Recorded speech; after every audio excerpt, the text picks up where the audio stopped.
قرآن جو اللہ کی کتاب ہے نہ صرف روحانی ہدایت کا ذریعہ ہے بلکہ علم کا ایک خزانہ بھی ہے جو انسانی سوچ اور سائنس کو نئی راہیں دکھاتا ہے۔ اس میں کئی مقامات پر پہاڑوں کا ذکر کیا گیا ہے جو نہ صرف زمین کی مضبوطی کا ذریعہ ہے بلکہ اللہ کی قدرت کی عظیم نشانی بھی ہے۔ أَلَمْ نَجْعَلِ الْأَرْضَ مِهَادًا وَالْجِبَالَ أَوْتَادًا۔ مفہوم: کیا ہم نے زمین کو فرش اور پہاڑوں کو میخیں نہیں بنایا؟ یہ آیت پہاڑوں کے ایک ایسے کردار کی طرف اشارہ کرتی ہے جو ان کی ظاہری خوبصورتی سے ہٹ کر انسانی فکر کو نئی گہرائی دیتا ہے۔ سائنس کے مطابق پہاڑ صرف زمین کی سطح کا حصہ نہیں ہے بلکہ ایک گہرے جڑ والے ڈھانچے ہیں جو زمین کے اندر تک جاتے ہیں۔ جیولوجی کے مطابق پہاڑ ٹیکٹونک پلیٹس کی حرکت کے نتیجے میں بنتے ہیں۔ یہ پلیٹس زمین کے کرسٹ کا حصہ ہیں اور جب یہ ایک دوسرے سے ٹکراتی ہیں تو پہاڑ وجود میں آتے ہیں۔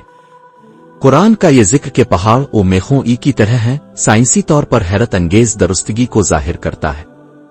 جس طرح میخیں کسی چیز کو زمین میں مضبوطی سے جکڑتی ہیں اسی طرح پہاڑ بھی زمین کے کرسٹ کو مضبوطی فراہم کرتے ہیں۔ سائنس دانوں نے یہ بھی دریافت کیا ہے کہ پہاڑ زلزلے کے علاقوں میں ارتعاشات کو کم کرتے ہیں۔ وَأَلْقَى فِي الْأَرْضِ رَوَاسِيَ أَن تَمِيدَ بِكُمْ وَأَنْهَارًا وَسُبُلًا لَعَلَّكُمْ تَهْتَدُونَ۔ مفہوم: اور اس نے زمین میں پہاڑ گاڑ دیے تاکہ تمہیں ہلا نہ دے اور نہریں اور راستے بنائے تاکہ تم ہدایت پاؤ۔ جدید سائنس کے مطابق پہاڑوں کا روٹس سسٹم ہوتا ہے جو زمین کے نیچے جا کر استحکام کو برقرار رکھتا ہے اور زمین کو ہلنے سے بچاتا ہے۔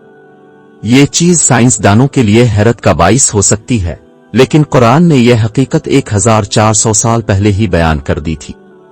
پہاڑ نہ صرف زمین کی مضبوطی کا ذریعہ ہیں بلکہ پانی کی فراہمی میں بھی ایک اہم کردار ادا کرتے ہیں۔ قرآن میں وَجَعَلْنَا فِيهَا رَوَاسِيَ شَامِخَاتٍ وَأَسْقَيْنَاكُمْ مَاءً فُرَاتًا۔ مفہوم: اور ہم نے اس میں اونچے اونچے پہاڑ رکھے اور تمہیں میٹھا پانی پلایا۔ پہاڑ گلیشیئرز اور دریاؤں کا اصل ذریعہ ہے۔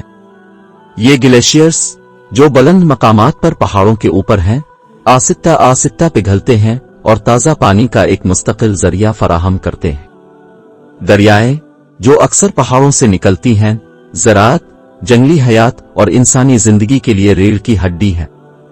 جدید ہائیڈرولوجیکل سائیکل کا تصور بھی اس بات کی تصدیق کرتا ہے کہ پہاڑ بادلوں کو روک کر رکھتے ہیں جس کے نتیجے میں بارش اور برف کی شکل میں پانی زمین تک پہنچتا۔ یہ پانی دریاؤں کو فیڈ کرتا ہے اور سمندر تک پہنچتا ہے۔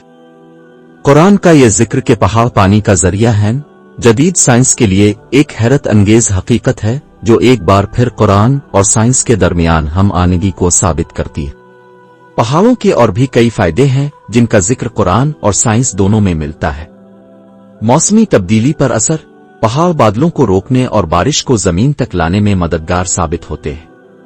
ماحولیاتی نظام: پہاڑ بہت سی اقسام کے پودوں اور جانوروں کا گھر ہیں جو زمین کی حیاتیاتی تنوع کو برقرار رکھتے ہیں۔ قدرتی وسائل: پہاڑ معدنیات، دھاتوں اور دیگر قیمتی وسائل کا بڑا ذخیرہ ہے جو انسانی ترقی کے لیے اہم ہے۔ قرآن پاک میں پہاڑوں کا ذکر اللہ کی عظیم قدرت اور حکمت کو ظاہر کرتا ہے۔ یہ پہاڑ نہ صرف زمین کی مضبوطی کا ذریعہ ہیں بلکہ انسانی زندگی کے لیے پانی، وسائل اور استحکام بھی فراہم کرتے ہیں۔ قرآن کی یہ آیات اور جدید سائنس کے انکشافات مل کر یہ ثابت کرتے ہیں کہ قرآن ایک الہامی کتاب ہے جو ہر زمانے کے انسان کے لیے ہدایت اور علم کا ذریعہ ہے۔